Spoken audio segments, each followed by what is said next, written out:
26મી જાન્યુઆરી એટલે કે 26 તારીખ પહેલો માસ 2001ની સાલ તેથી હતો શુક્રવાર સવારના 8:46 ધરતીકંપનો આંચકો ગુજરાત રાજ્યને લાગ્યો।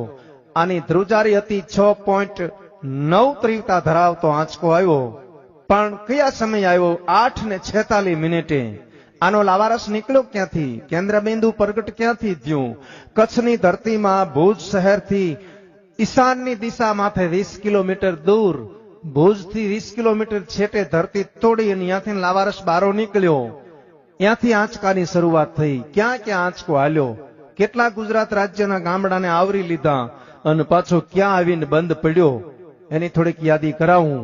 શબ્દ ઉપર ધ્યાન આપજો। પ્રથમ ભાગે જ્યાં પ્રગટ થયો કચ્છમાંથી ધ્રાંગ લોડાઈને ધ્રુજાવ્યા, ભુજને લીધો ભરડો, અંજારને આંટો ફરી, ખીડો નાખી ખખડાવી, ભચાઉને ભાંગી